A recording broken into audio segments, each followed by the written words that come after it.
আপনার কি মনে হচ্ছে আপনার দোয়াগুলো আর কবুল হচ্ছে না? দীর্ঘ সময় ধরে একটা জিনিসের জন্য কাঁদছেন, কিন্তু কোনো আশার আলো দেখছেন না? সব দিক থেকে হতাশা আর নিরাশা আপনাকে ঘিরে ধরেছে? আজ আমি আপনাদের সাথে এমন একটা সিক্রেট বা গোপন আমল শেয়ার করব, যা ইনশাআল্লাহ আপনার জীবনের সব বন্ধ দরজা খুলে দেবে। আপনি কল্পনাও করতে পারবেন না আল্লাহ আপনার দোয়া কিভাবে অলৌকিকভাবে কবুল করবেন। আসসালামু আলাইকুম ওয়ারাহমাতুল্লাহি ওয়াবারাকাতুহু। আশা করি আপনারা সবাই ভালো আছেন। আমরা অনেকেই অনেক আমল করি, কিন্তু একটি শক্তিশালী আমলের কথা ভুলে যাই, তা হলো ইস্তেগফার। ইস্তেগফার মানে হলো আল্লাহর কাছে নিজের গুনাহের জন্য ক্ষমা চাওয়া।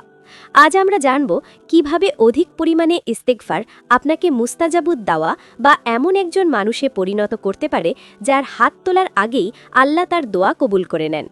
ইস্তেগফার কেবল গুনাহ মাফের উপায় নয়, এটি রিজিক বৃদ্ধি, দুশ্চিন্তা মুক্তি এবং দোয়া কবুলের চাবিকাঠি। কোরআনে আল্লাহ বলেছেন, তোমরা ইস্তেগফার করো, তিনি তোমাদের ওপর আসমান থেকে প্রচুর বৃষ্টি বর্ষণ করবেন এবং তোমাদের ধন সম্পদ ও সন্তান সন্ততিতে বরকত দেবেন।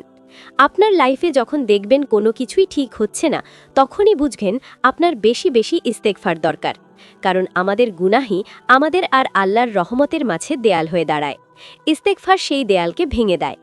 এই আমলটি করতে আপনার আলাদা কোনো সময়ের প্রয়োজন নেই। আপনি উঠতে, বসতে, চলতে, ফিরতে কিংবা কাজ করার সময়ও এটি পড়তে পারেন। সবচেয়ে শ্রেষ্ঠ হল সাইয়্যেদুল ইস্তেগফার। যদি এটি আপনার মুখস্থ থাকে, তবে প্রতিদিন সকালে ও সন্ধ্যায় অন্তত একবার করে পড়ুন। আর যদি মুখস্থ না থাকে, তবে কোনো সমস্যা নেই, শুধুমাত্র ছোট এই জিকিরটি পড়ুন, আস্তাগফিরুল্লাহ।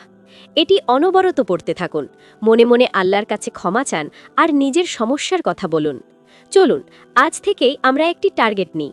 যারা আগে ইস্তেগফার করতাম না, তারা আজ থেকে প্রতিদিন অন্তত 100 বার, 500 বার কিংবা তারও বেশি পড়ার চেষ্টা করি। অনেকে দিনে 1000 বা 10,000 বার পর্যন্ত ইস্তেগফার পড়েন। আপনি যত বেশি পড়বেন, আপনার কলব বা অন্তর তত পরিষ্কার হবে এবং আপনি আল্লাহর ততটাই নিকটবর্তী হবেন।